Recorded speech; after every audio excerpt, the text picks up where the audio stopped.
And then I'll say, good morning, Coldwell Banker George Realty. Today's class is about working with the buyers, writing an offer using SIP form. And Coldwell Banker George Realty has an account with the SIP form broker version. Our forms come up with a company logo. And one of the great things that we have done is that we have created templates. And that is probably one of the best benefits that we make it easier for a real estate agent. Instead of looking at the hundreds of forms that the California Association of Realtors have prepared, what we do is we have created templates and regarding the type of property. So if you're gonna be buying a residential condo, that type of property will be on the residential purchase. If you are purchasing units, it's gonna be in the residential income, and we'll have a set of forms that are gonna help you complete all the paperwork that is required to write up an offer. So what I'm gonna do is I'm gonna be sharing my screen. If for any reason you cannot see it, I would like you to please let me know. Make some sort of noise so that way I get to pay attention and take care of it. So I'm gonna be sharing my screen, and I am going to go to a brand new tab. Okay, so if I go a brand new tab, all I need to do in order to hit the Coldwell Banker version is www.zipform in singular plus.com. Once you hit there, you will land on a page, and I hope that the computer is taking me there, and I hope that everybody gets to see that portion. You need to use a username, and the username that we have given you, anybody that is a Coldwell Banker George Realty agent has the first name. So my first name is Caesar dot my last name Aviles, and I would use a tab, and then I created a password. You can create your own password. When you get given access to this, you will be receiving an email that it will be your first name and your last name, and it will be a link. And once you land over here, you end up at the Coldwell Banker George Realty broker version of ZipForm. It is run by the same engine. It has the same speed. It has the same vault. So all your transactions are to be here. I believe that they retain them for 3 years. So if you have a transaction, if you use this as your to-go transaction, they will be recorded. So it says continue to transactions. They need to verify that you are a member of the California Association of Realtors. And once they verified, you will land on your dashboard, right? And it's very easy to run this. There is a dashboard, transactions, templates, tasks, contacts. You can use these as part of your contacts, your buyers, any of your leads. I'm not sure if it's a very robust contact management, but some people can use it. Some of us will have administration rights. You know, the managers in the office will have administration rights. And partners are companies that are advertising with the California Association of Realtors, and then help. The only problem is that when you hit the help here, it takes you back outside of the broker version, and you end up in the help of the zip form that the California Association of Realtors provide to all the members. So there's 2 axes, and both of them cannot be combined. They're not connected. So you have zip form for everybody that is a member of the California Association of Realtors, and then you have the broker versions. Many other brokers also pay for this service to make sure that they can add the logo to their transactions and do what we do, which is create the templates. So that's the benefit. So what we're gonna be doing today is we're gonna be purchasing a house in Alhambra. We're writing I show property last week, and the buyer says, Caesar, I like that house. So I'm going to be creating a new transaction, okay? Click on the positive. It's going to be a new listing. No, it's going to be a new purchase. Yes. Is it going to be a new lease? No. Is it going to be a lease listing, or am I just digi-signing? No, I'm going to create a new transaction. So once I click on the new transaction, I am going to name this transaction. And I can either name it the name of the client, or I can name it the address. You pick. I like to name it the address, but I just forgot the address. I only have so I'm gonna put Alhambra, and I'm gonna call it training. That's the name of my transaction. Of course, I am at Coldwell Banker at 1611 Garfield. If you work in any of our other offices, as we have offices in Arcadia, you will have your 660 Huntington. And if you are in Puente, you are going to have the Gale address. So we're located in the San Gabriel Valley. We cover the entire San Gabriel Valley. I am at 1611 Garfield, so that will be my address. This transaction is a residential transaction, okay? I do have the property MLS. So the great thing about this one is that you can connect to the MLS, do a search on the property that you're writing an offer, and all the information from the MLS is gonna auto-populate to the zip form. So what I'm going to do here right now, I'm gonna go to the MLS Connect. I'm gonna put the MLS listing number, TR201. 9994. This is a we're writing up an offer, and I wanted to even include the picture of the property. I'm gonna tell Zipform to connect with the CRMLS and use this listing. Can I use the listing? What happened? How come I cannot do it? Oh, find the listing. So Zipform goes and find the listing from the MLS, and I'm gonna say use the listing. That's the one that my buyer wants to buy, and we're gonna write up an offer today and perhaps present it tonight, and then have an acceptance over the weekend, or get a counter offer, a very favorable counter offer to my client. This is the key that everybody is waiting for. My templates, okay? That's what it's gonna say here, my templates. And when you click on my templates, you're gonna find all of the templates. If you have personal templates, they're gonna be there. But what we're looking for is these ones are Puente Hills, Coldwell Banker Church Realty. I don't know if these ones are all up to date because I have not done it. Our past assistant manager used to take care of this. But what I wanted to do is go to the Coldwell CBGR. And I'm going to CBGR. This is a commercial lease? No. And so I'm looking for a CBGR residential purchase. Once I find my residential purchase, I found it right now, I'm gonna click on it, and yes, okay, I thought there was an interruption, but anyway, I am going to save my transaction,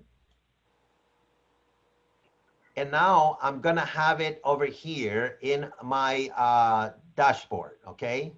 So it's going to get that, all the forms on the transaction are gonna be brought into here.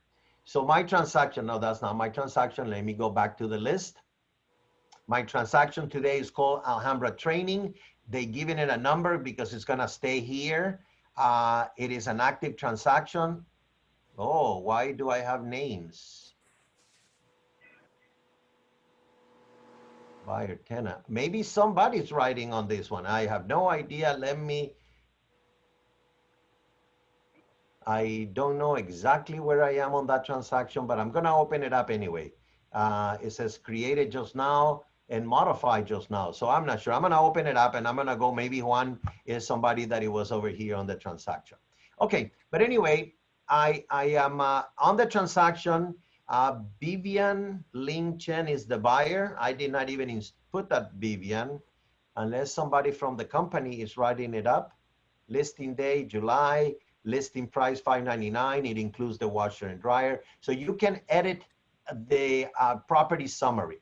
When I go here to the parties of this transaction, I already find that somebody did, this is the listing agent, of course. This is the selling agent. We already have a seller number one, seller number two, the listing agent. I'm gonna be on the buyer side just for now. And, oh, so because the agent works for Coldwell Banker George Realty, somebody from the office already is working on this transaction. So it came up on my uh, so what I'm going to do is the following. I'm going to totally change this. I'm going to use my clients, and I'm going to go, the selling agent is Cesar Aviles. Okay. My agent ID is my license number. I'm going to put my license number. I work for Coldwell Banker George Realty. 01121 is our license. All the information that you put in here is going to be auto-populated to the forms. Okay, my email is caviles@coldwellbanker.com. Our business number is the office number. My cell number, it's 757-5550. My fax number is already populated. The broker number, that's the company. I am at 1611 Garfield. I'm gonna save this contact, okay? My buyer, I'm gonna change this buyer. So I'm going to view this buyer. I'm gonna edit the buyer. And of course, my buyer is always Betty. The last name for Betty is buyer.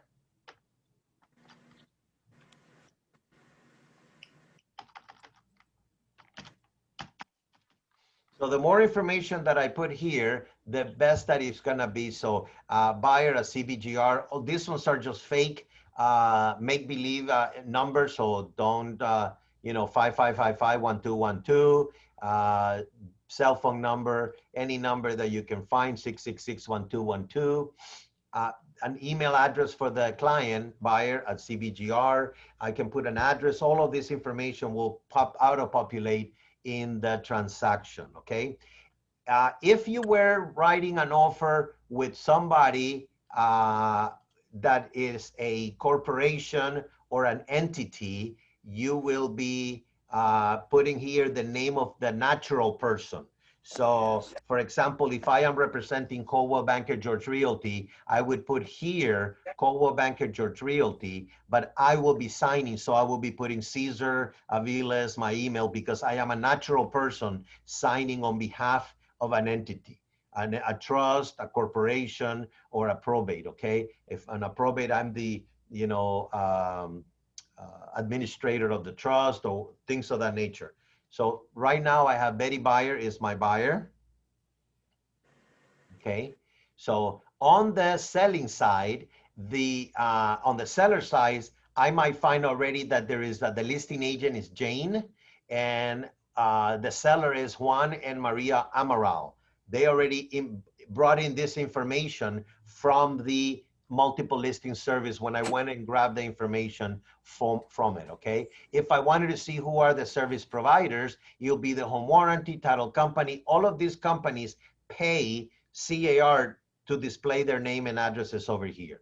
But anyway, I am going to, once I have all my buyer and myself, I'm gonna move to the documents. And I hope that this agent did not, okay, this is a whole menu of documents. So what happened is the following. Coldwell Banker George Realty created a template from a big list. So if I wanted to show you all the documents, all the forms are here. I click on all the forms, and you're gonna get a complete list of the forms that are in the California Association of Realtors library. And then you say, which one do I use? Which one do I use? The ones that are highlighted in blue are the ones that we have moved into the transaction. And I see that the previous agent that was on this transaction moved some of the forms, because I know that we don't have the coronavirus forms. They're not coming in our templates, because we thought the corona was going to be something temporary, and it's something that we don't feel that they should be used. By now, everybody knows that we're in the corona time. If you feel afraid of purchasing a property during this time, I think you should stay home and don't do nothing, because that's how it will go. But if you wanted to use those disclosures and those escape clauses, go ahead and use it. I wouldn't, because if I'm ready to buy a property, I'm committed or I'm not. But these are the forms that we're gonna be using, right? The ones that were created. Now, I want you to take all of these forms as a menu. When you go to a restaurant, you probably have drinks and they give you sodas and beer and wine and hard alcohol. And then they tell you salads and soups. And then they tell you these are your main courses or entrées. And then you have dessert. And then you have dessert wines or coffee or tea or whatever. So this is a small version of a menu to purchase single family homes, to purchase condominiums, is what we use this form. So here we go to a cover sheet, and the cover sheet will have the information. The more information that you input into this transaction cover sheet, the more information that is gonna go to the transaction. So you can put this information here. They already have dated it, so we're gonna date it today. You know, rather than these prices, the property is only listed for like $599. So we're gonna order $590. You can put some information into here, and it's gonna be into it. We'll fill in the deposit once we do the transaction. So I'm gonna erase some of this information on the amount that is gonna be financed. So the more information that you put over here, this information is the one that I had when I filled in my information. And this information from CalMax Investment and the licenses is the information that came in when we imported the MLS, okay? So now that I do the cover sheet, I'm going back. The next one that I'm going is the Coldwell Banker George Realty sale information sheet. This is a PDF document, so when I click on it, and I don't need it at the present time. So when I don't need it at the present time, but if I click on it, it'll be a PDF document. I don't know if it goes into your screen, but this is after you have made the sale. At the present time, we haven't made the sale, and this is the documentation that you can use to inform our transaction coordinating people, our secretaries, that you have made a transaction, and you name the buyer, you name the seller, you name the escrow company and the title company and the home warranty, so that way it makes their job easier. The document that we're gonna fill in today is the California Residential Purchase Agreement. The last revision was done in December of 2018. Be careful of using the careful of using forms. Yeah. That's what we try to do. So I need to go, and if you excuse me, I need to do a little bit of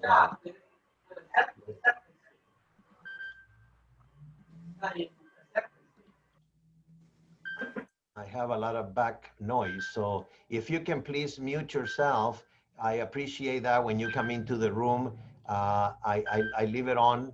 If you need to unmute yourself, you can unmute yourself, and then unmute yourself to ask questions, okay? So this, sorry. This is the disclosure regarding real estate agency relationship. It explained, this one is the one coming from the buyer's brokerage. Right now, we're representing the buyer to the buyer. It is required by civil code, so we have to explain it to the buyer, our duties, our job, what do we do as being the buyer's agent, and we also let them know what happened if to the seller's agent. We, as a buyer's agent, owe fiduciary duty, utmost care, integrity, loyalty, honesty to when dealing with the buyers. And if this were to be a Coldwell Banker George Realty listing, then we will be owing the same obligations to the buyers and to the seller, and we need to let them know that we could be representing both, right?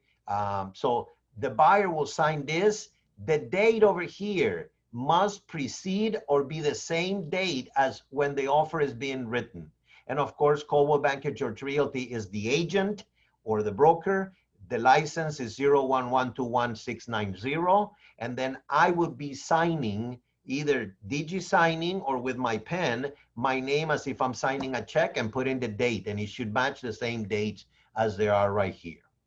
If you wanted to, if you have nothing to do this long weekend, you can go and read the entire, Civil Code section 2079.13 to 2079.24, right? This is the civil code that explains agency in the state of California. And then it explains also that at a later time, once you write up a contract with a buyer, and a seller, once you get a purchase agreement, you need to do this confirmation, okay?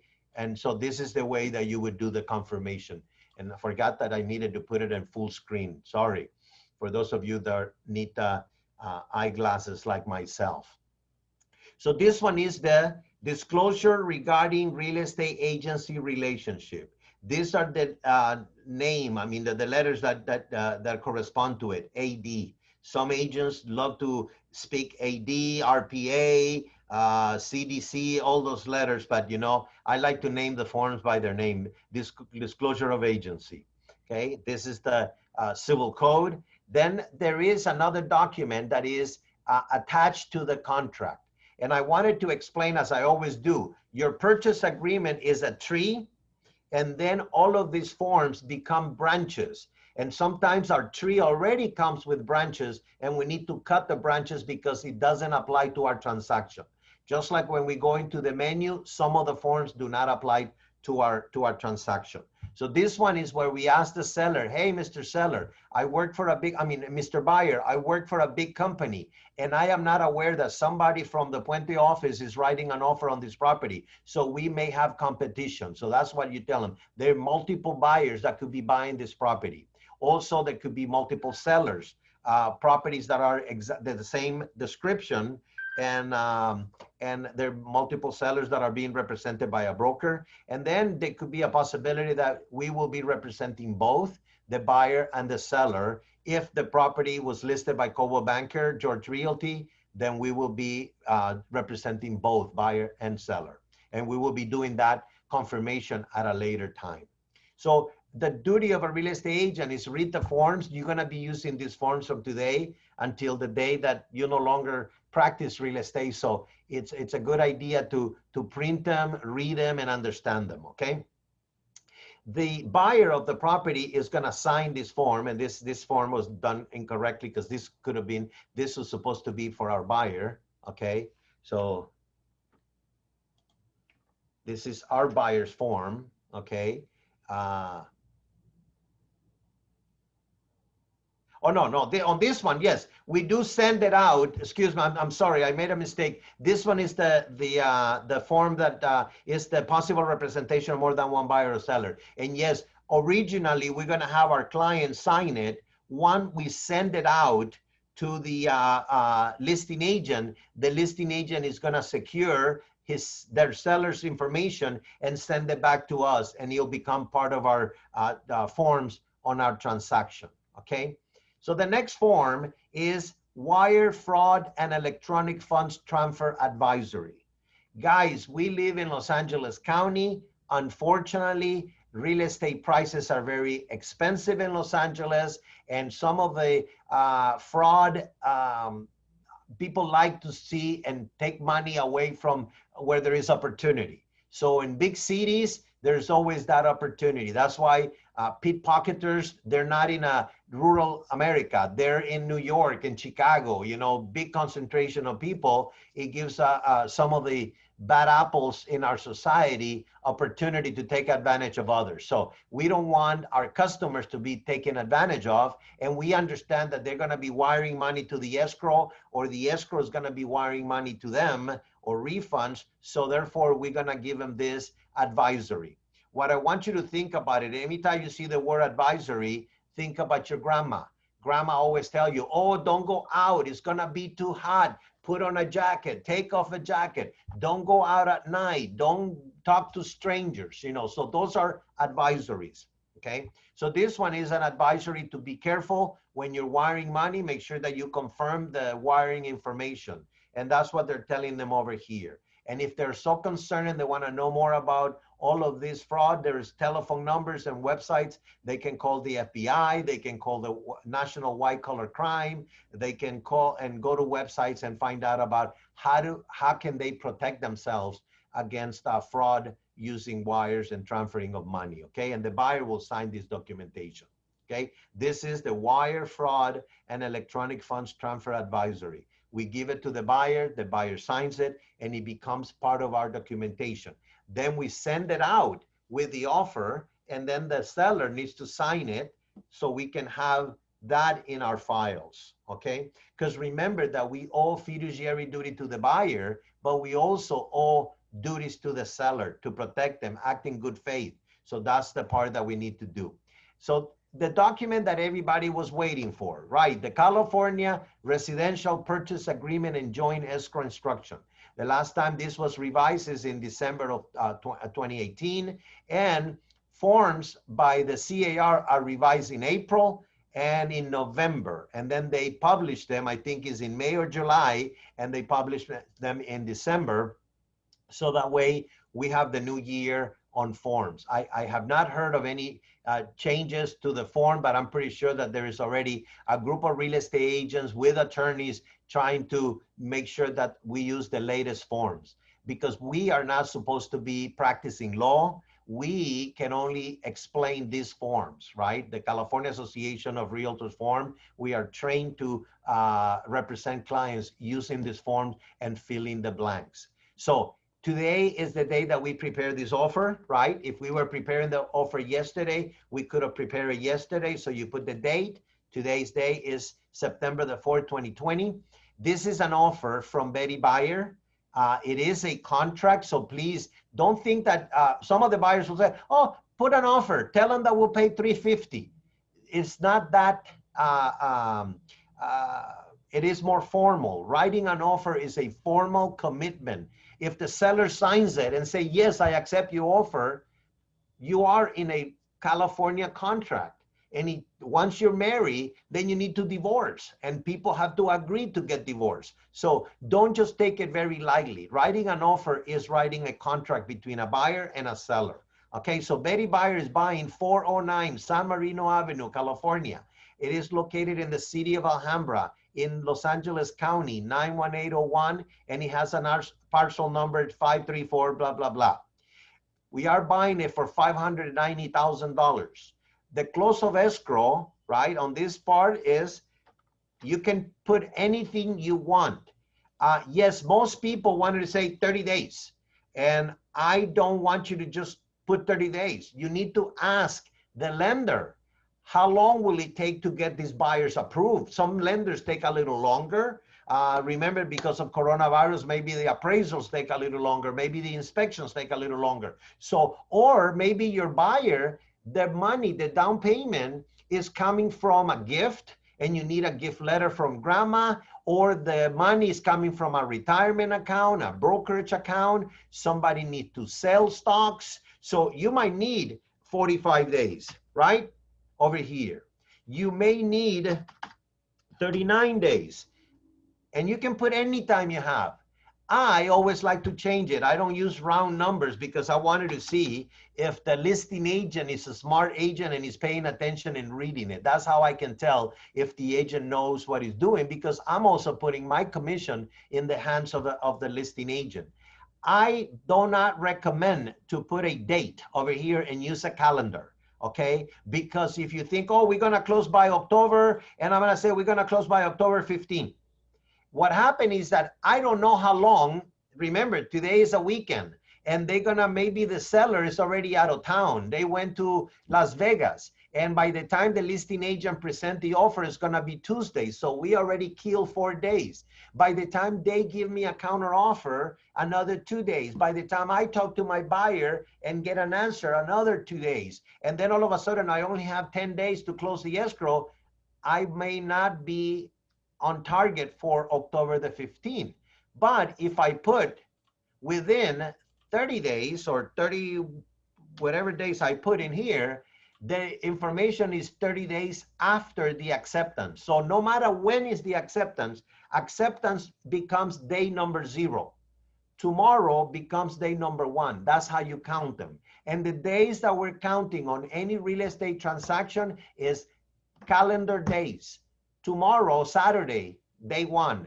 Next day, Sunday, day 2. Next day, Monday, holiday, day 3.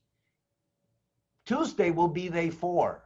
Just because it's a weekend or holiday, you don't stop counting days, okay? In some escrows, they will have, and then they will say business days. And yes, business days are Monday through Friday, even if some people work on Saturday, okay? So the close of escrow will be 30 days. This is very important, and I'm gonna take the boxes so that way we know what to do. CalMax Investment Corporation, that's the broker license. Jane is the agent, that's her license as an agent. Coldwell Banker George Realty broker, my license number, our broker license number.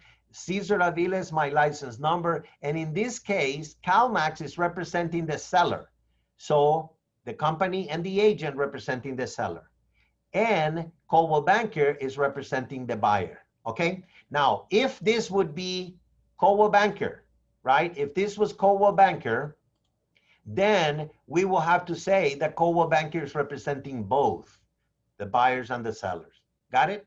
But in this case, it is not our listing. It was Cal Best. I forgot to.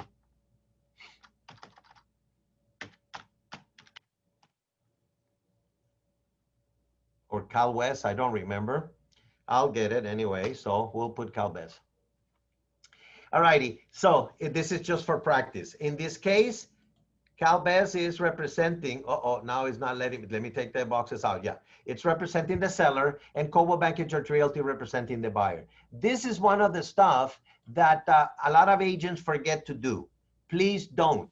I don't like the forms, but if you don't do this correctly, you would have to add another form to your contract after we do the transaction, okay? So we let them know that there's potentially competing buyers and sellers, and there is a form, a possible representation of more than one buyer. We talk about the form up above. It's already checked in here. Finance terms. Wow. So we're buying the property for $590. Usually we put 3% of that amount of money, you know, kind of like somewhere in the $18,000, right?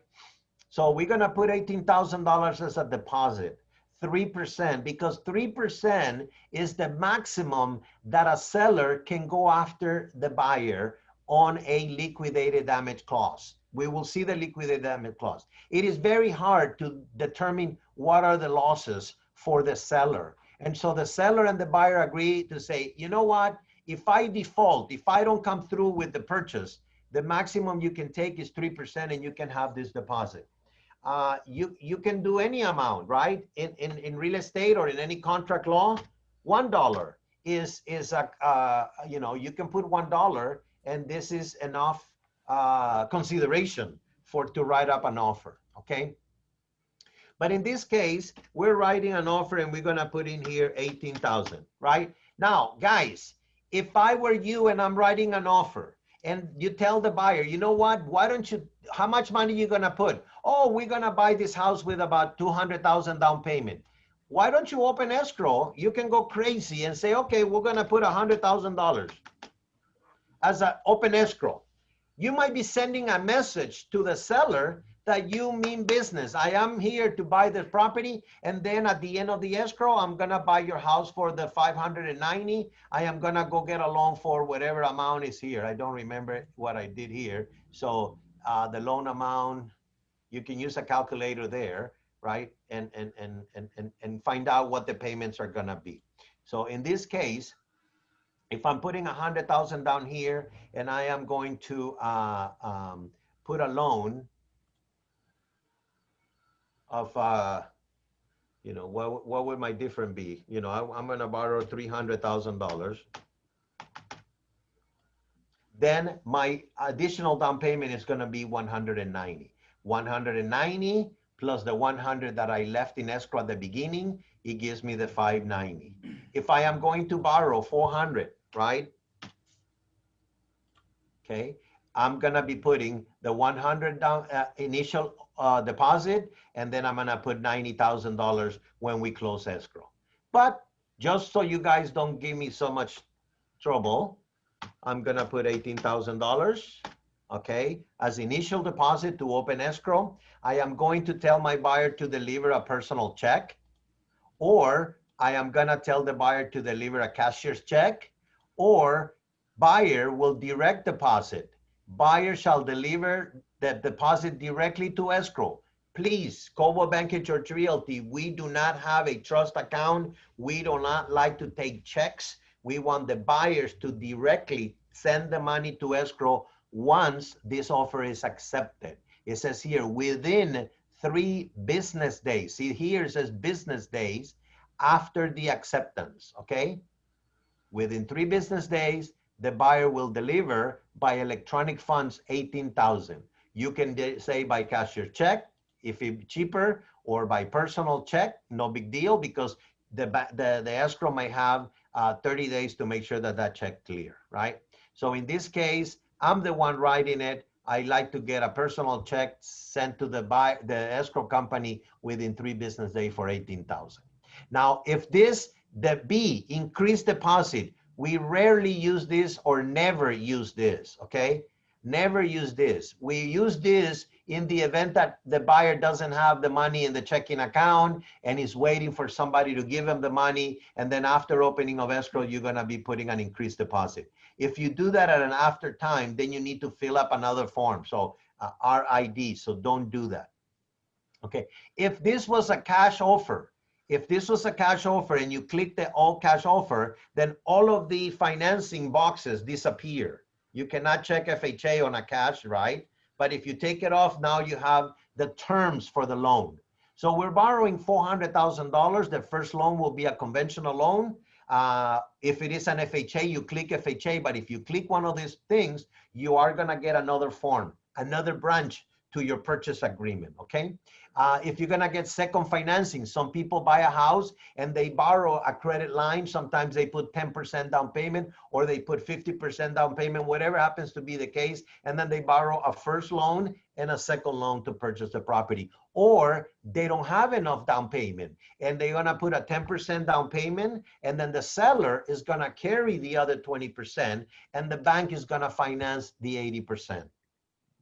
In the event that you want the seller to credit the buyer for some reason, you can put here, seller to credit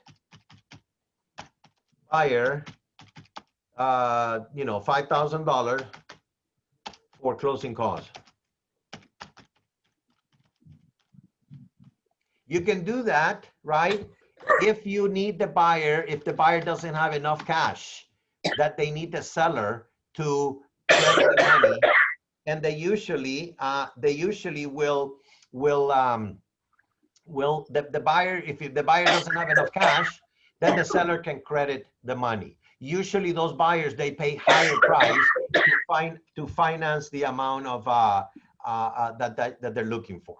Okay, so going back, the name of the buyer, the price, how long it's gonna take for the escrow, the confirmation of agency, the initial money to go to escrow, the loan amount, and over here, we are going to put not to exceed, let's say 3%.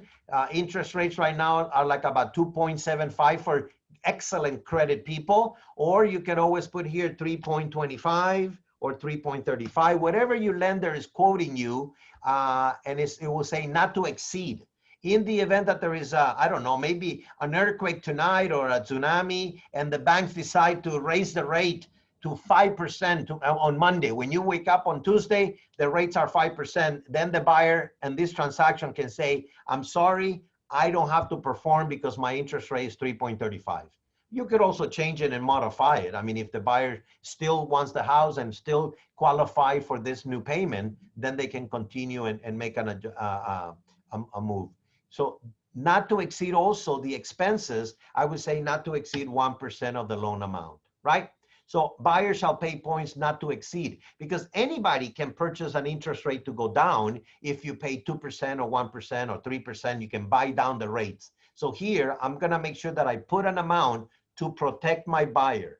Remember that when I am writing an offer, my duty is to protect the buyer. A fiduciary duty, utmost care, integrity, loyalty to your buyer, okay? without taking advantage of the seller. So that's the job of a real estate agent. So on the following page, right, we go to page number 2. If you already have a lender and you wanted to send the verification of the down payment, a copy of a bank statement, you will check the box and you will attach to your offer. Don't check the box and don't send it, right? If you attach it, it says here, the verification of the down payment is already attached. Or if you're not sending it, you can change over here. It says within 1 day, after you accept my offer, I will show you my money. Right now, I don't even know if you're going to accept my offer. Okay, so most people will already have a verification because it's a hot market. We need to tell the seller, hey, I got the money to buy your property. Now, second, this transaction is contingent upon a written appraisal. So it is, if the appraisal doesn't go through, I don't have to buy this house. And I am going to remove this within 17 days. If you wanted to make your transaction a little closer, you could always put here 15, right? You could always put here 10 days. I'm sorry, not 110. You can put 10 days, right? If I were buying something on an FHA, I would put here, I don't know, 25 days and make it bigger because it might take a little longer, right? We still have 30 days to close escrow, but I want to reserve 25 days to remove the appraisal contingency. My offer is going to be weak, but so what? Maybe the seller doesn't have that many choices. If my offer is weak, I'm going to raise the price and make my offer stronger, okay? So in the meantime, I'm going to leave it to the default, the 17 days. Within 17 days, we will remove the appraisal contingency. Now over here, we talk about the loan application within 3 days. Actually, I already have applied and I'm going to give you a letter of pre-approval, right? This letter is already attached to my offer. If I don't have a letter of pre-approval yet, then I will make an offer and I say within 2 days, so within 1 day, I will give you a letter of pre-approval from a lender indicating that I qualify for the loan, okay? So that it will be up to you. I wouldn't go show property unless I already have a pre-approved buyer, a pre-qualified buyer. So if I have a letter, I will write up that the letter, and it says letter attached. So you always send the letter with the offer, okay? I am going to remove my loan contingency within 21 days, within 21 calendar days. So let's say that I am writing an FHA, I will put a whole 30 days, right? I don't remove my contingencies until I have a loan, my loan approval. You can change those dates as it applies to your client. Or if you want to make your offer stronger, you can say within 15 days, I'm going to remove the loan contingency. That will be up to you. In this training, we're going to leave it the default, 21 days, right? Now, in the event that you're buying cash or you don't care if the appraisal comes low, I just want to buy the house. If the appraisal is low, I'm going to put additional amount of money, then I will make it no loan contingency. I am going to advise you, if you are working with a first-time buyer, somebody that does not have the experience in purchasing property, then I would not remove the contingency from the get-go. I know that some investors would like to immediately put no loan contingency, and they'll go and borrow hard money loans, shark loans, whatever happens to be the case. And they pay a lot of interest and a lot of fees, and they get to finance the property, no problem. Now, there is a lender limits on the buyer's credit, okay? So in the event that you're asking for credit back, or sometimes you do an inspection of the property and there's some minor repairs needed and you say seller to credit the buyer for non-recurring closing costs, you check with the lender because sometimes lenders may or may not want the buyer to receive a lot of credits, okay, in the transaction because the bank is lending money. And the bank is going to say, hey, Mr. Buyer, you're not putting any money out of your own. You're getting credit from the sellers. You're getting more credit over here. So make sure that they talk to your lender about it. Okay, buyer stated financing. Guys, don't get into the of lying. Okay, do not misrepresent somebody. If you say that you're going to put 30% down, you put 30% down. And in other cases, you know, people will put 30% down and then they go apply for an FHA loan. Don't do that. Do not change the financing that you already have pre-discussed with your lender. That's why it's so important to have the buyer and a lender talk about it, all kinds of financing terms, you know, and don't be you the one making the decision. Let the loan company and the borrower make a decision. I found out that there was a special program in one bank. They do, they were doing 15% down, and they were raising the rate, I don't know, 1/4% or something, but they didn't need it, what you call it, PMI, you know, premium insurance mortgage. So I don't know, there's all lenders, and that buyer decided to go with 15% down instead of 20% down, and they got to use the extra 5% to fix up the house. That was just a program. Who knows? This case here is in the event that your buyer needs to sell another property,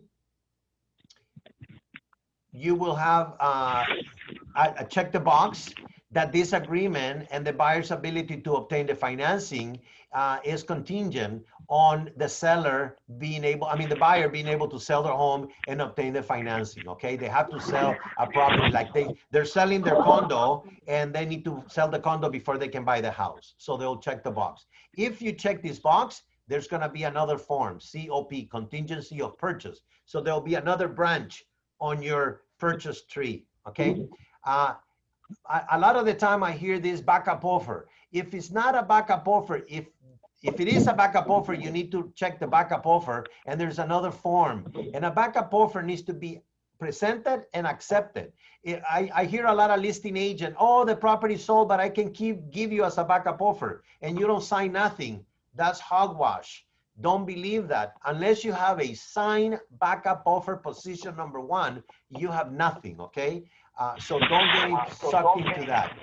If you are, I hear an echo. So if you are, if this was to be a probate transaction, then you will have to check the boxes, and there will be more forms attached to your transaction. If the seller is a trust, the same thing. If it was a short sale, you can click on a short sale. So right over here, you click the forms that are attached to this one. If you need a court confirmation form, then you need to check the box. If this was an REO, then the form. Always, always check the statewide buyers and sellers advisory and give it to the buyer from the get-go, and make sure that they read it and sign it, okay? Now, most of our forms are pre-printed with the statement that says, paragraph 7 below, the seller is to pay for the work recommended to correct section 1 condition, and buyer to pay for work to correct section 2 condition as described in the pest control report. Buyer is a licensed real estate agent. I have no idea where that came from. Who typed that in there? But this is a paragraph that is written there. I tend to disagree on this one. A while back, it was put into our purchase transactions when they changed to the new form, because they want to make sure that the seller pay for the termite. Well, at this point, we don't even know if there is termites in the house. But here, it forces the seller to pay for the report and pay for the termite. I would like to request, and I like everybody to start using the request for repairs to negotiate those repairs, but that's okay. This is who pays what. The allocation of costs, right? The buyer pay for a natural hazard disclosure report. No, we would like, since we're representing the buyer, and our job is to make sure that we help the buyer, we wanted to say, hey, seller, to pay for the natural hazard, okay? And we want First American Natural Hazard Disclosure to be the company. Over here, you can pick any company you want. You can type anything you want. You can put your favorite natural hazard disclosure. I use First American because they're one of the oldest title companies, and they have a lot of money. In case that there is any claims, they usually have attorneys that settle and pay the claim right away. Here, there is another box that says seller shall pay for the following report. Pest control, seller to pay for section 1 and buyer for section 2. You can ask the seller just to pay for the report, since you already up above, you told them to pay for the report, right? Section 7B, right? Section 2 below. So you already did that. Or you take away this paragraph completely, take it off, and then you just want the seller to pay for the report. Okay? And then if the seller pays for the report, once you receive the report, then the buyer has the right to request that the seller fix it, and it becomes a negotiating factor. And then here, it says buyer to pay for a physical home inspection, right? In some parts of North America, the seller pays for the home inspection, right? But now in our case, most in Southern California, the buyer pays for the physical home inspection. And then once the buyer reads it, then they prepare a request for repairs. And on that request for repairs, you can ask the seller to fix the toilet and also to kill the termites, right? So you can do that. Government requires and retrofitting. I am pretty much that the seller shall pay for the smoke detector, for the carbon monoxide device installation, for the water heater bracing. So I'm gonna check that the seller be in compliance, okay, before the close of escrow. And the seller shall give me a statement. Here, when the listing agent doesn't wanna give you the disclosure, you tell them, listen, it's part of the contract. The seller will give the buyer a written statement saying that he's in compliance with the smoke detector and the carbon monoxide and the water heater bracing. Right here in the contract says all of the forms that we use in the contract and in our transaction is because they're written in the purchase agreement.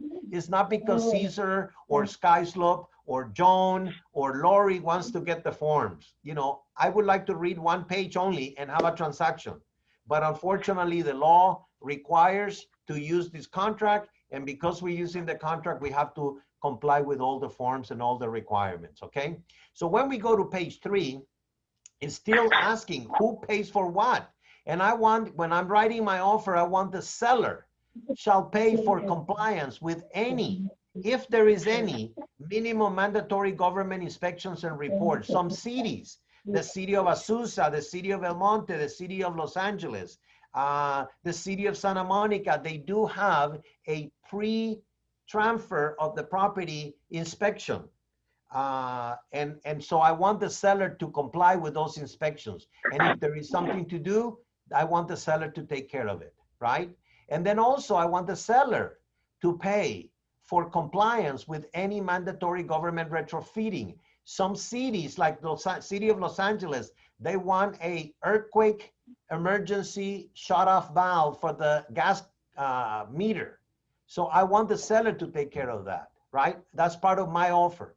Can they give me a counter offer and say, I don't want to pay because you're offering too low. I want you to pay. Of course, but that's part of the offer and counter offer, okay?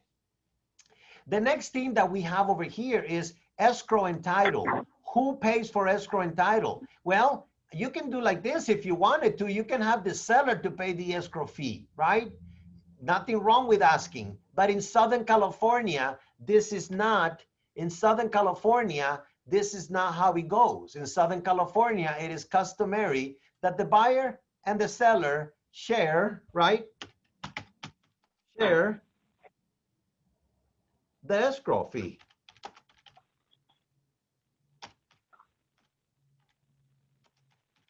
Right? And you can put them like that. Or a lot of the times I see each pay their customary share. Okay? And that's what most people here in Southern California use. If you put the seller, I'm pretty sure that the listing agent is going to answer back that the buyer pays. Escrow holder shall be. I don't want to see you wimp and put seller's choice. Never. Don't put any reliable. Don't put just the word escrow. I see that shall be escrow. Don't be a dumb real estate agent. Be strong and pick the one you want. If you want Glen Oaks, put Glen Oaks. If you want Moy Escrow, put Moy Escrow. If you want Central Escrow, you can put Central Escrow, whatever you're going to be putting in there, okay? And let the seller answer you back, right?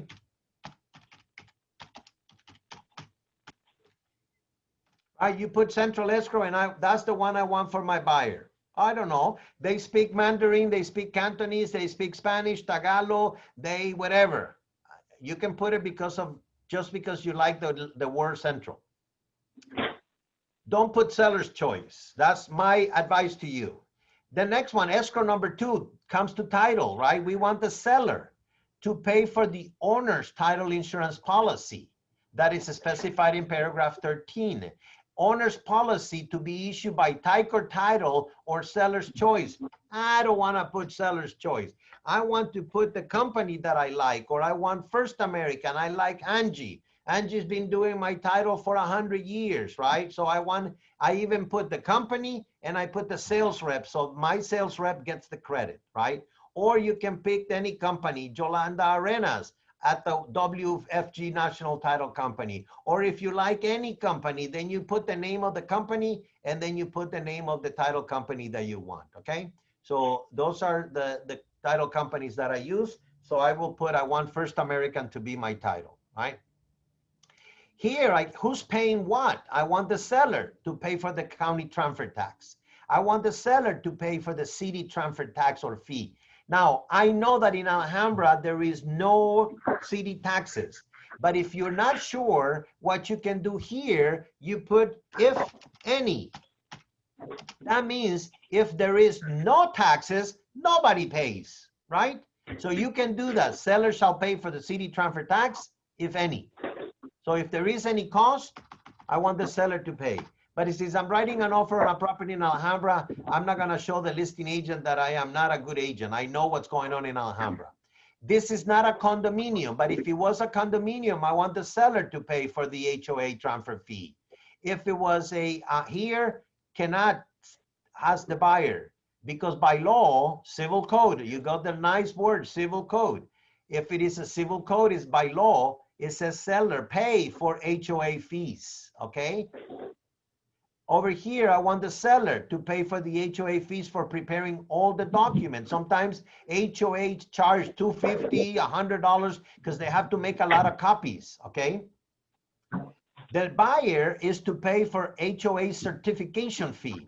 This is because if the buyer is financing the property, the loan company wants to have a certificate of the homeowners association that they got money, that they don't have lawsuits, all kinds of things are on those certifications. The lender wants to make sure that the buyer pays for it. The next one, seller will pay for private transfer fee, see, if applicable, if any. Then if you know that there is no private fees, you can take it away. Over here, we are representing the buyer, and Coldwell Banker George Realty has an administration fee of $295 on a transaction, and we pass it to the consumer. So we already says buyer shall pay for a $295 document compliance fee, or you can put administration fee.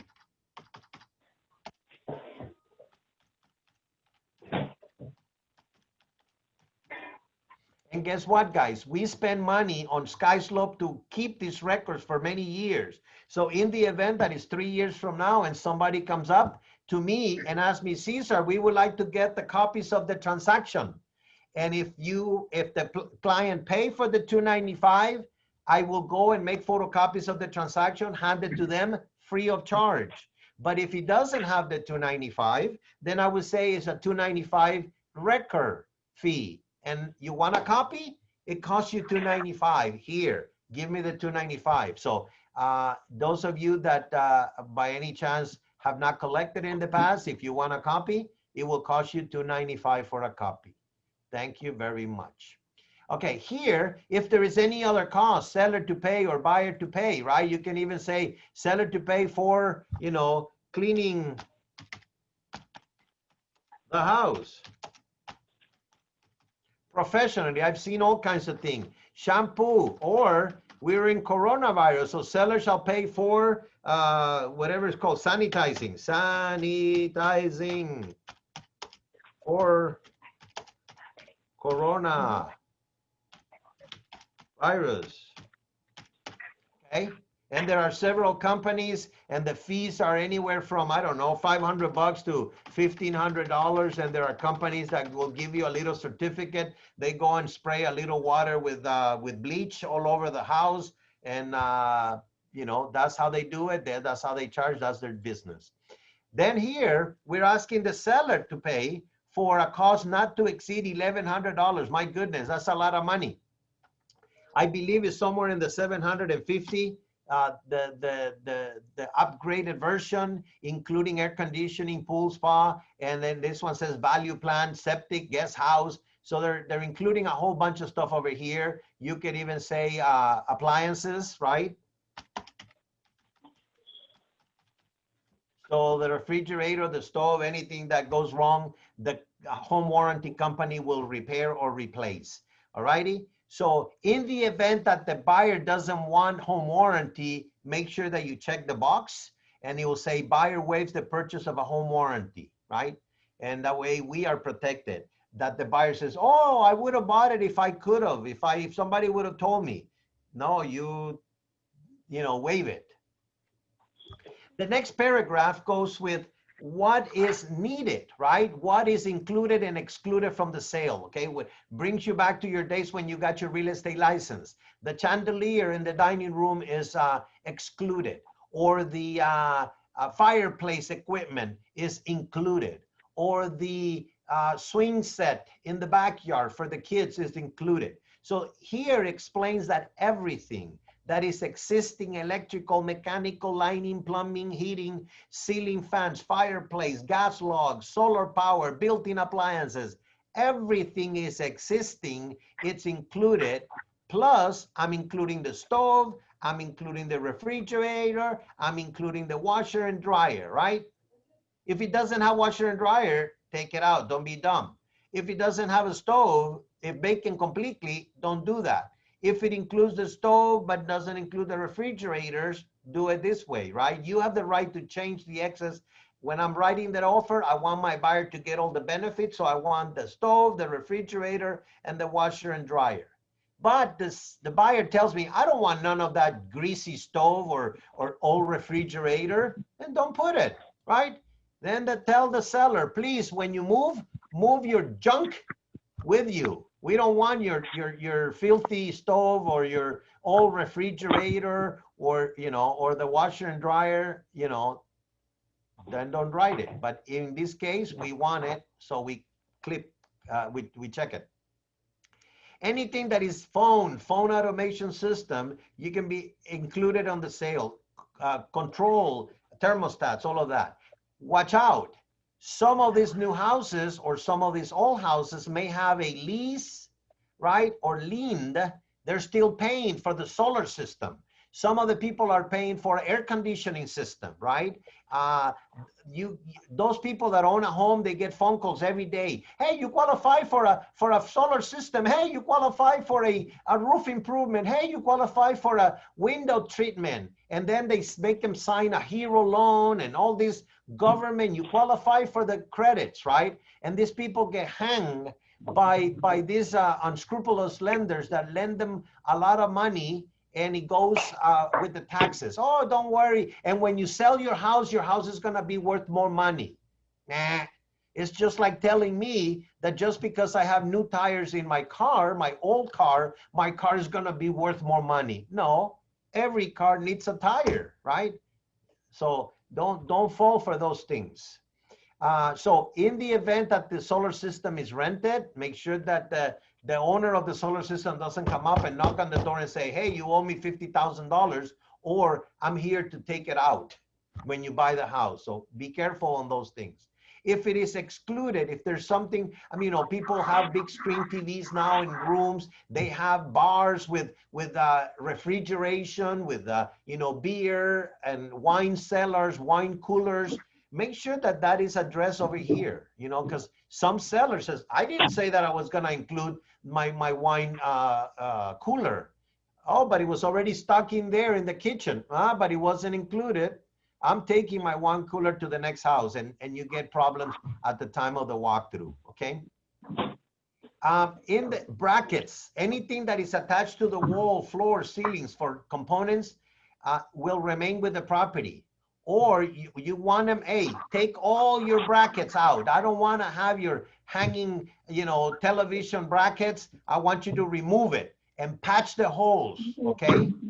I will paint with my own paint right here, but not painted. Take all your TVs and all your speakers and all your equipment that you're hanging and your antennas, take them. Closing and possession. This is a big one, okay, guys? This is when does possession means when the buyer gets the key.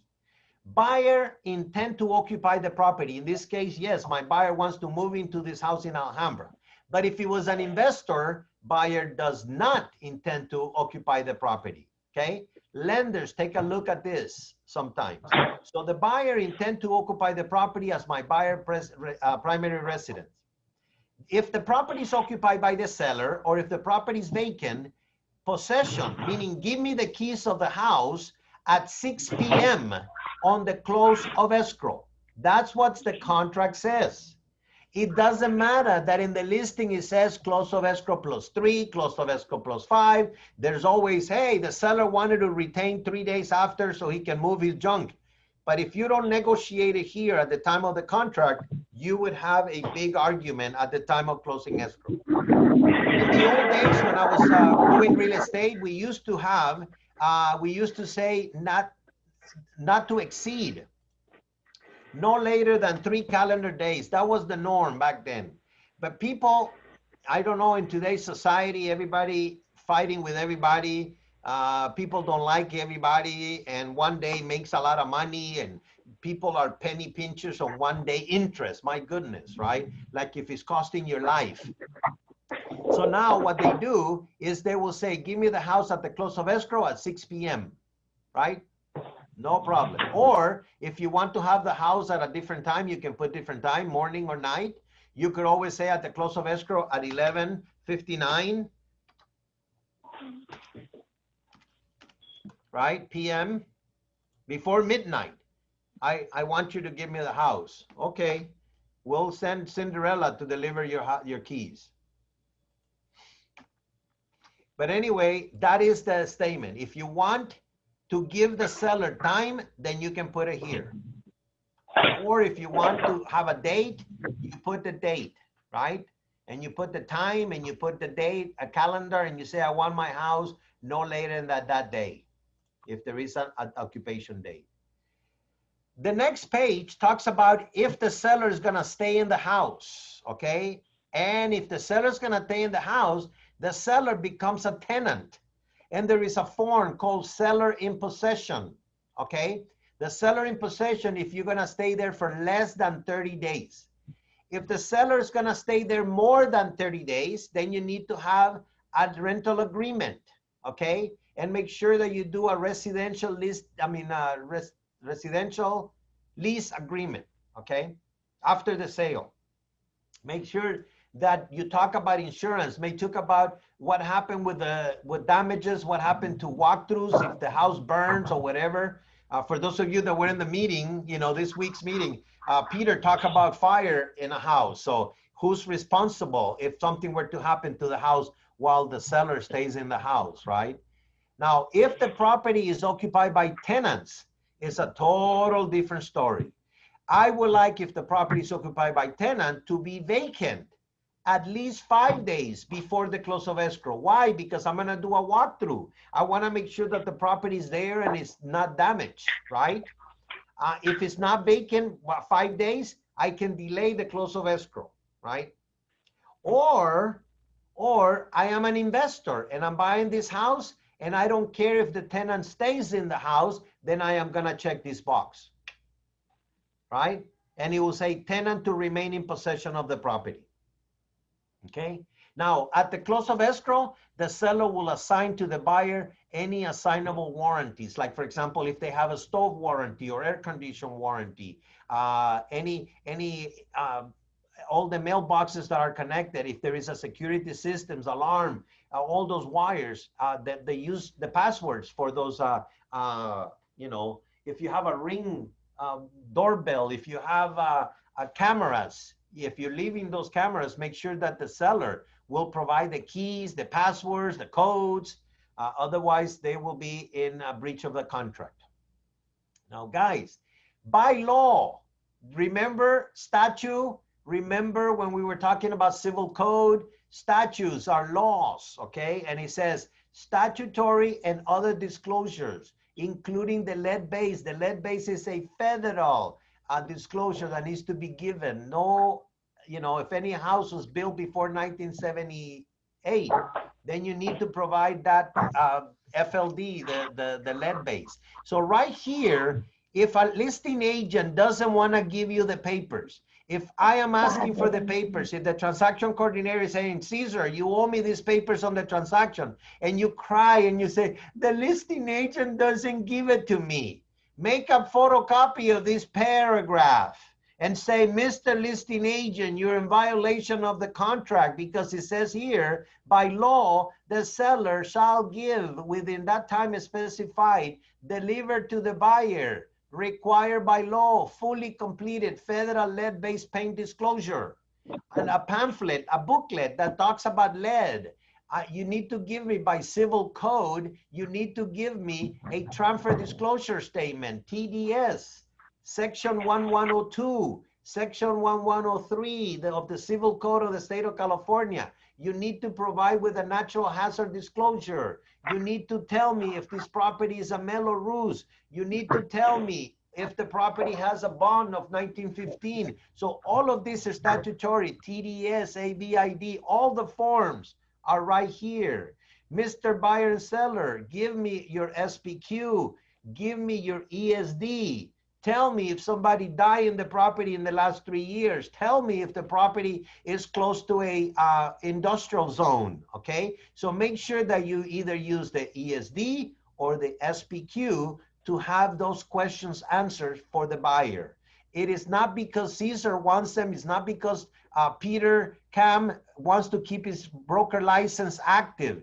It's because a contract, it's in the contract. You need to give me this paper. And it is in the contract because it is a statute. The law in the state of California requires the seller to give to the buyer all of these disclosures, okay? So don't let a listing agent bully you. You know this is the information that you need, right? Look at this one. Waiver of any statutory and lead disclosure prohibited by law. And I see it in some cases. Oh, this is an investor property. Oh, this is a flip. Oh, they're going to waive it. Guys, it's prohibited by the law, right? And what happened to somebody that helped somebody break the law? If you help somebody kill somebody, if you drive the car and somebody steals from the bank, you are also liable. So be careful when you use all these waivers, okay? Make sure to discuss it with your manager and make sure that we cover ourselves when there are those waivers and we get the proper releases, okay? Over here, there's some notice to the buyers and to the sellers, right? So they know what they're getting into. Sometimes they put it in letters and big bold letter for them to read it, right? In the event that the seller or the seller broker prior to the close of escrow becomes aware of any adverse condition, they still have to disclose it, right? Not just because you already removed contingencies and something happened, there's a fire, there's a flood, a broken pipe, a broken water heater, the seller still need to give you that notification, right? So if any disclosure or notice specified in paragraph 10 or amended, it will be delivered to the buyer after the offer is signed. Buyer shall have the right to cancel this agreement within 3 days after the delivery of those notices, okay? So if they give you the transfer disclosure statement, if they give you the CC&Rs, the buyer has 3 days after receiving it to read it and say, I don't like it, I'm out of the transaction, and get their money back, okay? Natural environmental hazard disclosure. Remember, right now, we're not writing anything on this contract, but the buyer may ask you, what am I signing, right? If you is the buyer talking about withholding taxes, that's the FERPTA, right? So California withholding law. We do things not because we want to, it's because there's a law that we need to follow. Megan's law, this is the sex offenders. Please do not go to the website as an agent, because if you go and you read something negative on that house, then now you have to disclose it. And if you disclose some of these things are so troublesome, because some of those people may come after you for defamation of character. I have no idea what the hell they can do to you, but you can give it to them. They can check it. If they don't feel safe in the neighborhood, it's up to them, okay? They're not required to check the website. right?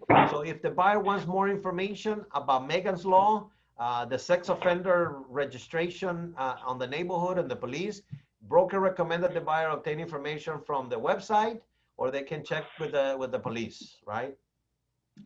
A lot of people, notice regarding gas and liquid transmission pipelines. There are some neighborhoods where the gas company has huge gas lines and pipelines underneath the houses, and you might be underneath one of these ones, and it can break, and you can have problems like what they had over there in Saugus and close to Magic Mountain for a few years ago.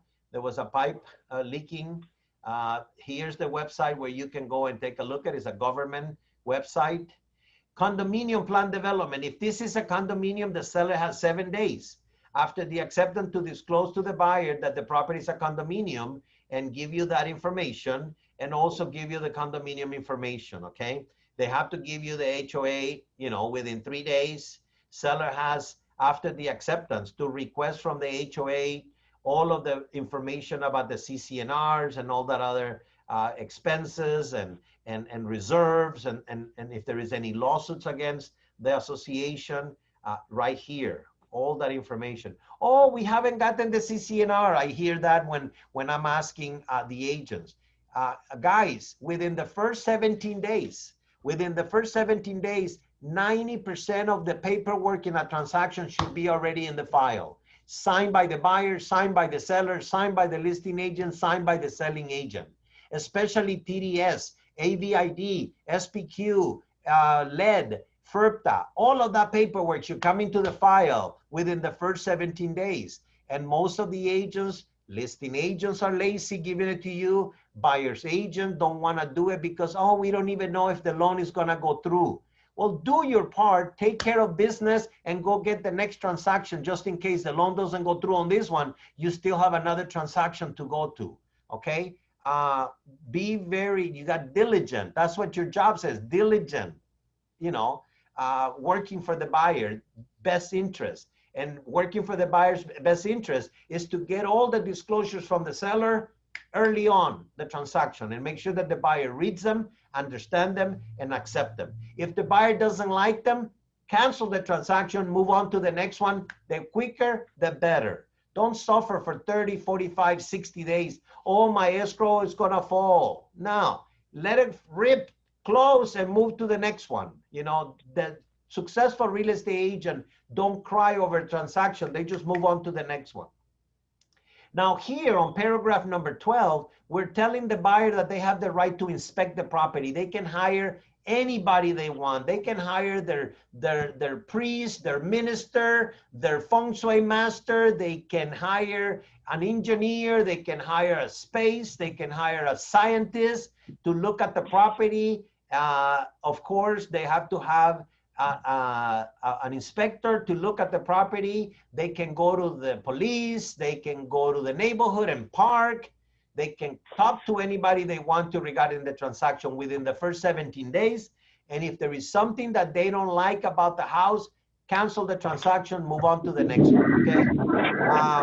Seller shall make the property available to the buyer and should have the utilities on, right? It says here that they have to have the water, the gas, the electricity, and all operable pilot lights for the buyer's investigation, okay? So if there is no gas on the property, you extend the investigation period to the buyer, okay? Make sure that you call the agent, make sure that you put it in writing and say, because you did not have the water on in your house, we are going to have 10 days after you turn the water on to do our inspection, okay? And see how quick they'll go and turn the utilities on so your buyers get an opportunity to inspect the property. Of course, if you're hiring people to take a look at the house, the buyer indemnify the seller. If the inspector falls off from the ladder, that inspector cannot sue the seller. That inspector should carry their own insurance, okay? Title investing is right here on paragraph 13. We don't want to give legal or tax advice to our buyers. We're telling them go and consult the proper professional right here, big letters, look at it. The manner of taking title may have significant legal and tax consequences. Consult an appropriate professional. I have seen horrible cases where, you know, maybe they put the property in the son's name and the son goes to Las Vegas and the son gets married in Las Vegas, and all of a sudden they say, oh no, this is my house. The wife, the new wife says, oh no, half of it is mine. I love you. And now I want you to pay me for half of that house before I can sign it over back to you. So be careful. You know, don't put the cousin, the compadres, because you might end up with no house. Make sure that the buyer that is putting the down payment and applying for the loan is the real owner of the house. I see people lending Social Securities because illegal or non-illegals or all that other chaos. Don't participate on that, please. Okay. Time periods are important in our transactions. Cancellation rights. Your homework, if you have nothing to do this weekend, if you're gonna be with your air conditioning on, don't go outside because it's too hot. Read the contract. And it says here that the seller has 7 days after the acceptance to deliver all the reports, all the buyers, all the disclosures, 7 days. If they don't deliver in 7 days and I wanna walk out of the house, I say, goodbye, Mr. Seller. You did not give me the papers. I'm going to go find me another house. I understand the market is a seller's market, but when it is a buyer's market, hey, follow up with this one. Also, when it is a seller's market, the buyer has 17 days to read all the reports, to have all the investigation. If you don't do it with 17 days, then the seller can say, I'm not doing anything, get out, I have another buyer waiting on the wing. So be careful on that one. The buyer has the right to request repairs, but the seller does not have to comply with doing them. So the seller can respond. There is a form RR, and the seller will say, I don't want to do nothing that the buyer wants. And the ball back in the buyer's court. The buyer have to say, okay, I'll follow the transaction and I'll continue, or because you don't repair, I'm out. And the buyer can get out, get their money out, and get out. 17 days. Don't drag along for too long. Okay? Once you remove contingencies, hey, your deposit is at stake. It's not easy to get the deposit back. We don't know what the seller's brain, inside their brain. Sometimes they get upset and they say, it's not the money, it's the principal. Oh yeah, always the money, but they might want to take some of the money from the buyer. Be careful when you're doing that. Time in these transactions are very important, okay? The seller has the right to cancel. And the seller right to cancel the transaction if the buyer doesn't do what they're supposed to do on a timely manner, okay? They will deliver you a notice to perform. They can deliver you a notice to close escrow. If you don't do what I ask you to do, then I have the right to cancel the transaction. And so when I send you the cancellation, I'm gonna send you, I'm hereby canceling the agreement and I would like to take the deposit back to the seller. Ouch. Be careful when you're doing that. Read the contract and understand it. You give notices to the buyer or notices to the seller to perform. 2 days, so you can even say, or 3 days. It's up to you to change it. You can say 5 days. I don't care. It's whatever you guys and the buyer and the seller agree, then you do that. If not, leave it to the default, and the default is 2 days. So what happened if the buyer removed the contingencies right here? If the buyer removes the contingencies in writing, any contingency, any cancellation rights, unless otherwise specified in another writing, buyers shall conclusively be deemed to have completed all the investigations and review reports, and their money is at stake, okay? So be careful. Close of escrow. Before the buyer or the seller may cancel this agreement for failure of the other party to close the transaction, you would have to give a demand to close escrow, okay? So before you cancel escrow, make sure that you follow the notice to perform and then this form, DCE, which is demand to close escrow. And you should give them at least 3 days after the delivery to cancel this transaction.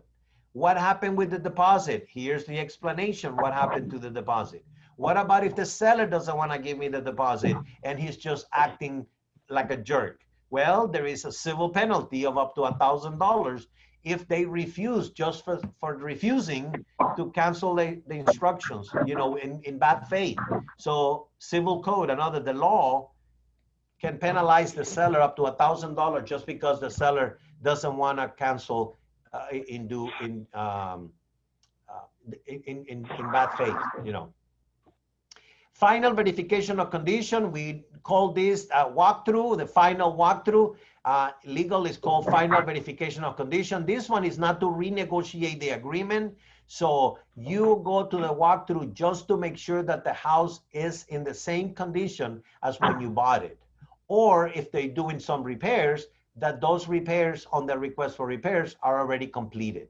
If something is not completed, you can write it down on the verification of condition form, and then you can delay the escrow, or you can handle those repairs after the close of escrow, depending on how the people handle their business. If it is very, you know, antagonistic, I would not close escrow and I will wait until the seller completes, or I will get for a credit, or I will, all kinds of things. Talk to your manager when those things are happening, okay? Prorations, that they tell the escrow, prorate the taxes, prorate some of the costs, special assessments. Some of those things will be prorated between the old seller and the new buyer, right? Then he talks about who's getting paid on the transaction, right? We are getting paid on this transaction. So seller or the buyer or both are paying a compensation to the broker, and they're gonna sign an agreement outside of this agreement. Now, guys, I would like you to read this paragraph. It says, scope of duty.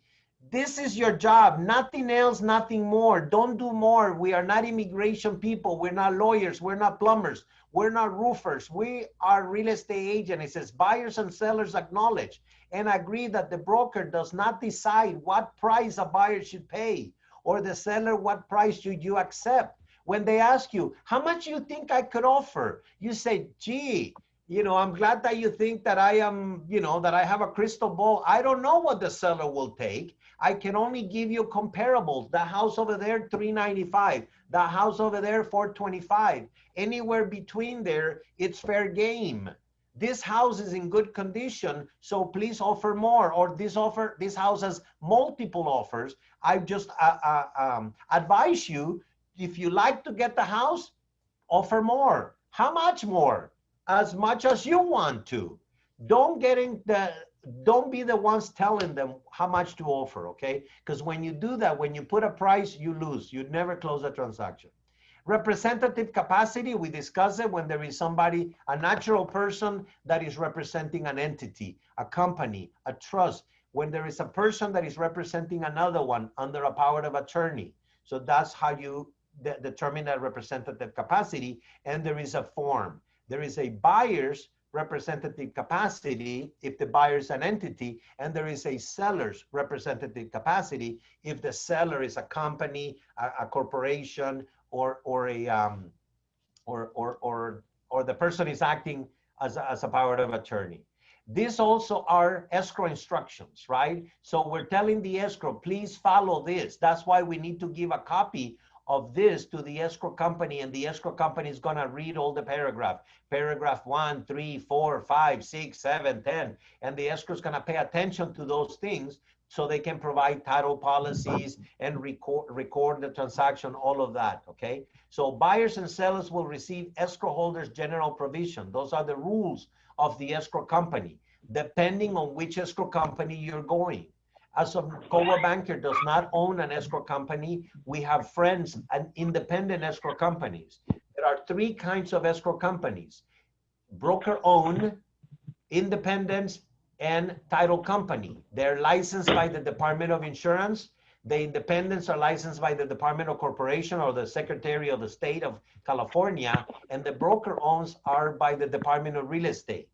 I would try not to go to the broker-owned escrow if I can avoid it. If they say, well, seller's choice, you could always say seller's choice as long as we go to an independent escrow company, like Central, like Moy, like those are independent escrow companies, okay? Or you can go to title company, escrow companies. That's the same. Less services on those type of escrow companies. They don't go beyond the call of duty. Independent escrow people do. Over here is what happened, remedies. What happened if the buyer breached the contract? And then he talks about liquidated damage clause. So if the buyer initial here, the buyer agreed that the deposit that I put in, not to exceed the 3% right here, 3%, okay, goes to the seller. If I deposit 20, 30, 40, $50,000 in escrow, I can get the difference, and the 3% will be the liquidated damage clause. Seller doesn't keep my entire deposit. That's why if I'm writing a cash offer, I will put $100,000 down into escrow just to show that I'm strong. If you're putting a cash offer, don't put $2,000, don't put $5,000. Put your money where your mouth is, okay? You say, I'm gonna open escrow with half the money, half now, half in 10 days. Sell it to me, right? That's how you wanna put a big, strong transaction. Make sure that they're signed on both here. If the buyer initial and the seller doesn't initial, this doesn't apply and you're in trouble, because then the seller can go after the buyer for the entire purchase price, okay? If you have a dispute, if you're fighting in the transaction, this is how the parties have decided to handle their fight. I'm gonna use gloves and you can use a gun. That's how they used to do in the Old West, right? I'm gonna use a gun and I'm gonna use a rifle, and we go and fight it up and duke it up, or we fight. Over here in real estate, we are going to mediate.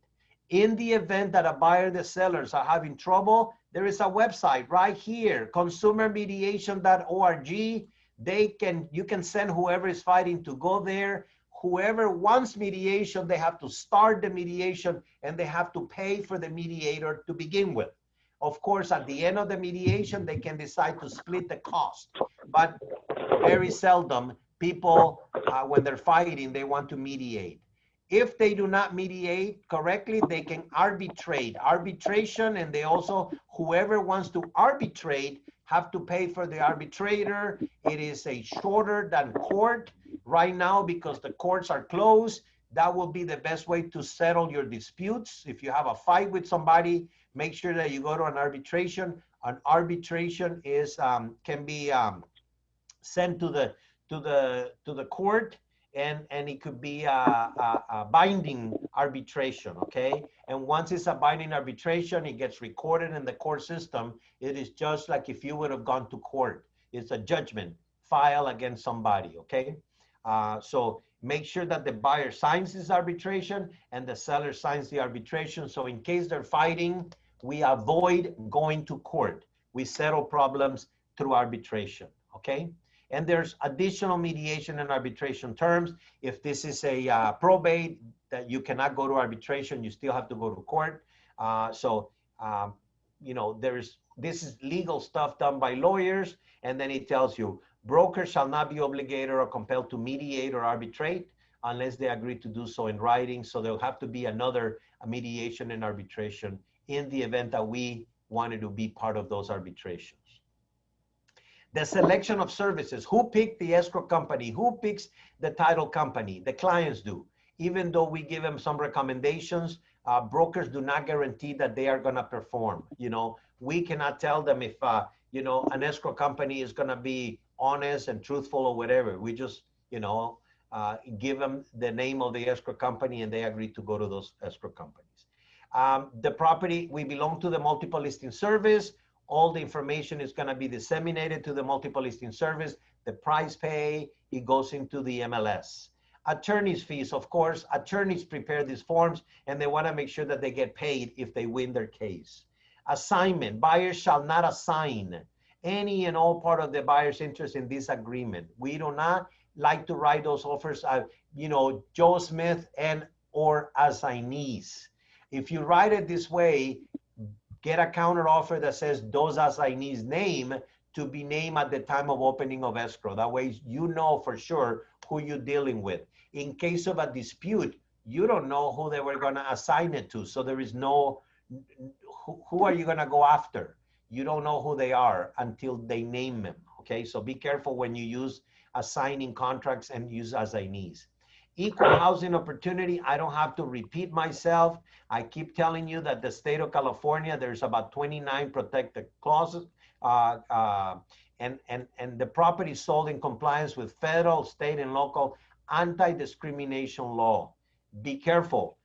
Real estate agents under the UNRU Act, I guess 1968, or we can be fined $10,000 for discriminating against race, creed, national origin. So please do not discriminate.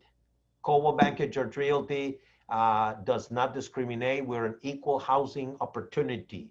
Okay, we follow the laws on anti-discrimination law.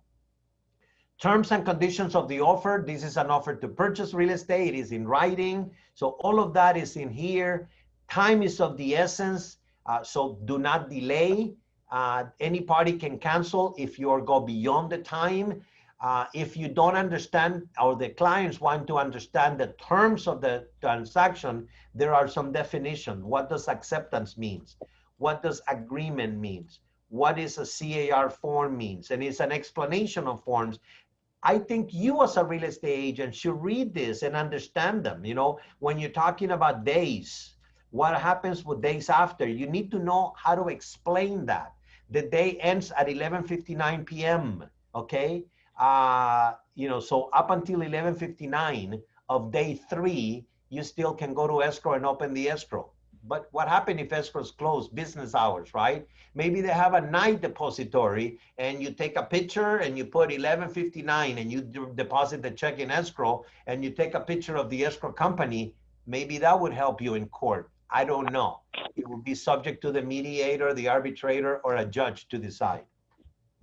Okay, deliver, or delivery. I mean, I don't know English. English is my second language.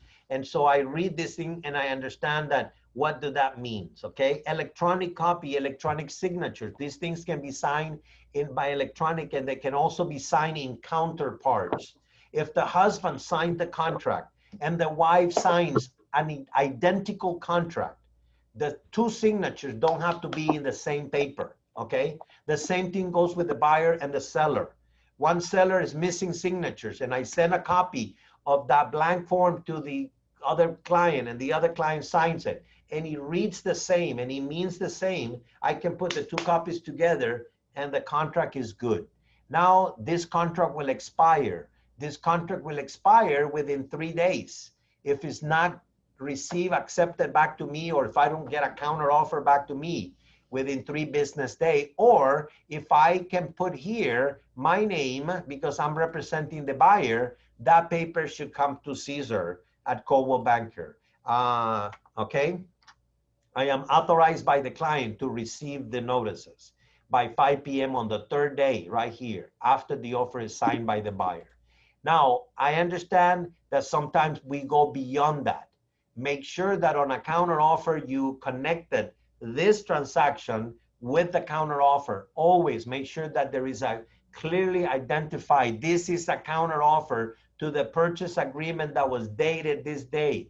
And sometimes it might not be a bad idea to say, extend the expiration of the original offer, you know, to today. And then the buyer signed here, the buyer signs this offer, and then the seller will accept it right here. If we are a representative capacity, then we need to click this box and we need to attach the form that the buyer is a representative of an entity, right? But in this case, Betty is acting on her own. Betty will sign right here as if she's signing checks, and it's gonna put the date, and I completed writing my offer. Right there is the end of my offer. In the event that the seller accepts it and they sign over here, we have a contract right there, nothing else. The buyer's signature here and the seller's signature here, and then you deliver this to the buyer or the buyer's agent, we have a contract. In real estate, the California Association of Realtors has a receipt of this that we say a confirmation of acceptance. It is not necessarily to have it done, but it is highly recommended by California Association of Realtors hotline, the attorneys, okay? make sure that we have an acknowledgement that we receive it and we have a copy, because time is of the essence, okay? Regular law says the buyer signs, seller sign, we have formed a contract, but you do get initials right here that we have received a confirmation. Guys, you want to get paid in real estate, make sure that the agent, you sign over here, right? And make sure that the listing agent signs over here. If the listing agent doesn't sign over here, your commission can be a stake, right? Because we're talking about broker's compensation. Seller's broker agreed to pay the broker, and the buyer's broker agreed to accept the money out of the seller's proceeds in escrow, the amount that was specified in the MLS, right?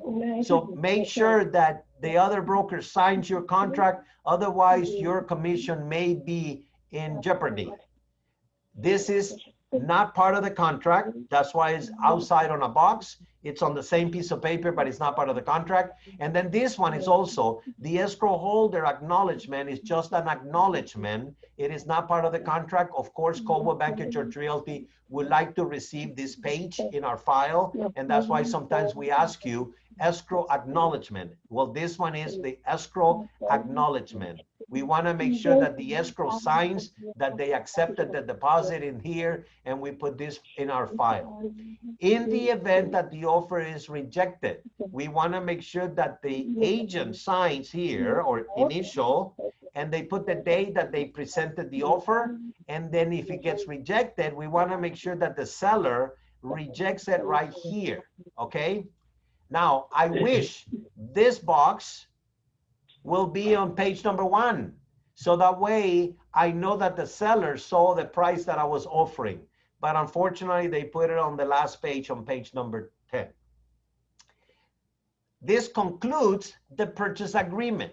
Now, the documentation, we need to include buyer's inspection advisory, right? The buyer's grandma is telling the buyer to make sure that you have all the know the obligations of the buyer, their general conditions of the property, check the square footage of the property, make sure that the termites are taking care of it, make sure that the house, it's in a stable soil, that is not crumbling down to the beach, that the waters and the utilities are, connected, sewers connected, that environmental hazards, that's why you're going to be getting a document about environmental hazard, that the property, earthquake zones and flooding zone, that's why you're going to get an NHD, that fire hazard, other nuisances, okay, make sure that your house can be insured against fire, make sure that your property has the building permits, or that you are aware that if something is built without permits, you are taking that risk and responsibility.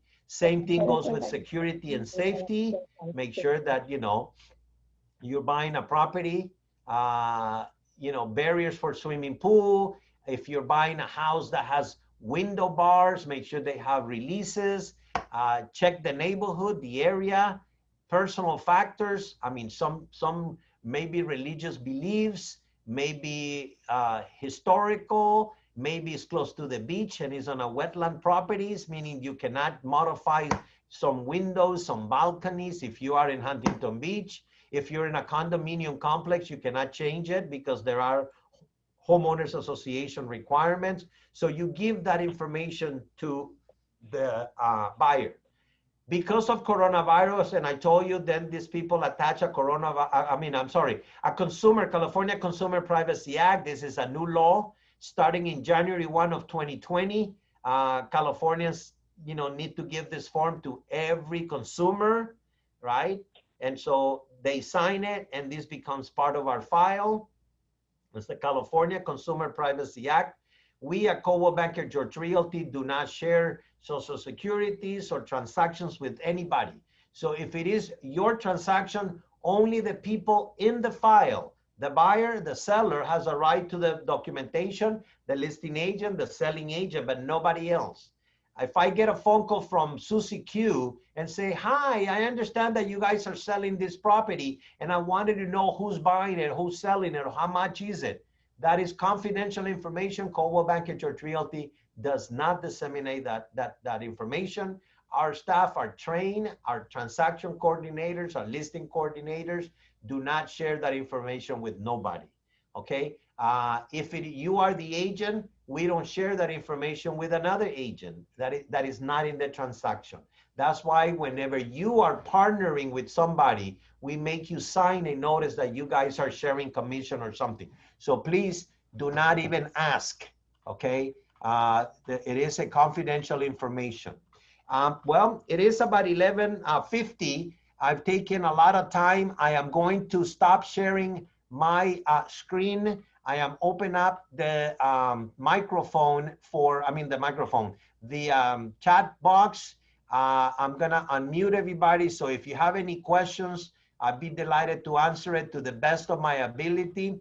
I hope that you have learned some today. I would recommend that you go and practice, prepare a purchase agreement, fill in the information, read it, become very familiar, get your nerves out of the way, because when you're talking to a buyer, you need to show that you're very confident that you can handle all these forms like you know, better than anybody else, okay? So the top agents do not get afraid of using forms, okay? So practice, practice, practice. If you have a question, don't hesitate to go to your managers. We're here to help you. Peter, Doug, Lori, and I are always behind you on helping you close more transactions. So let me stop here. I hope you didn't go fall asleep.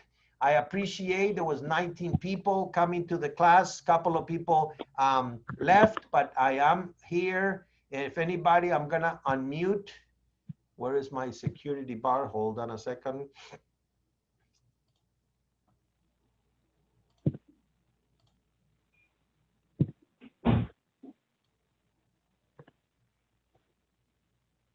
So if you are unmuting, you can unmute yourself. It's up to you. If you have any questions.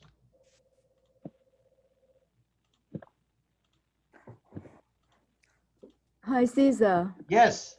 Hi, Caesar. Yeah, could you please go back, like last time I remember you go from Coldwell Bank Security website.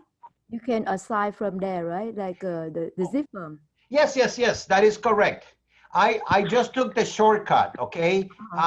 In order for you to get to zip form, you go to www, and I'll put it on the chat. You go to www.cbgeorgerealty.com, and after you go there, you go to the navigation bar, right? Then you go to the navigation. Okay, what I'll do, maybe I can share that part. Yes, please. Yeah.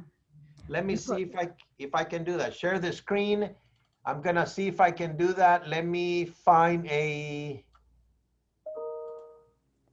You know, I tried that one, but it doesn't go through. Like I type like George. Okay. Okay, here's how you do it. www.cbgeorgerealty.com, right? Once Yes. you go here, I hope I'm sharing my screen and you guys can see. You will go to the navigation tab right here. When you go to navigation tab, you are going to go to agent login. When you click on agent login, you go again to agent login. Unfortunately, it takes several steps. You land on an area that says enter the protected area. Yeah. When you click on the enter the protected area, you put the word George. You put okay. It's gonna ask you for an okay again. Oh, did I put George? Okay, and you put okay. And then you got it right, George, okay again, and you will land on this page. I hope you can watch it. There is a listing and selling requirements. When you go to the listing and selling requirements, in the old days, we used to have checklists right here. No more. When you click over here, the computer will take you to the landing page, and I hope that is taking me. Can you see that? Yeah. Yeah. You follow the transactions, and then over here, you put the, Cesar Aviles, and then I put my password, and then you end up on the zip form. Okay. Yeah. You know, I tried one time. It doesn't show listing and selling requirement. Like I try to enter protected area, and then I click charge, okay, 2 times, but it doesn't show like listing and selling requirement. I When don't know why. if you do that, sometimes double check when you're here on your address bar, you may have a pop-up blocker. Oh, So pop-up blocker. Oh, I make see. sure that you release the pop-up blocker and you allow CBGR Realty to go to the website, okay? Okay, yeah, I got it. Yeah. Thank you, Okay, Caesar. Thank you very much. you're welcome. Any other question? Daniel Melendez, thank you, Cesar, for taking time to review these documents. My pleasure, Daniel. So nice to see you. Thank you very much. You're the best. Anybody else has a question? New agents, old agents? Will you teach us residential income purchase agreement? Okay, I usually go to the basic, okay? Remember, you guys are independent contractors. I usually will go to the basics. Then you guys will go and it's kind of like I teach you how to drive on your small car, and then you get into the big truck, and then all of a sudden you're driving a 16-wheeler, and you're a professional driver. So I don't teach those forms, but if you have a question, a specific question, I'll be delighted to address it. If you use the residential income, you can do that on your on the tab for the what do I say? I just lost my track, my train of thoughts. Resident Template. You use the template. template. Okay. If you're using a commercial, you use a commercial template. If Okay. you're using a residential income template, and you will find the forms that are there for your transaction. Okay. Okay. Thank you, Caesar. All righty, guys, it's 11:56, almost 12 o'clock. I want to wish every single one of you a wonderful weekend. Stay cool. It's a hot day, but I hope you learn, and do not hesitate to ask your manager, ask around the office. Do not ask non-producing agents. Always ask somebody that is doing the business and learn for what they're doing, okay? We'd be delighted to help you. Thank you, Pat, Patricia. It's so nice. I try to make it as informative as I can and as lively as I can, because, you know, we don't learn from adults. We lose our mind. We're always thinking about something else. But the best way to learn real estate is by doing it. Do not be afraid. Mess it up. You cannot break the computer. If anything goes wrong, unplug it and plug it again and turn it on. You know, nothing is going to happen to your computer. And if you have a question, I'm here, caviles@coldwellbanker.com, and you got my number. All righty? Thank you. Thank you, Caesar. Bye-bye. Have a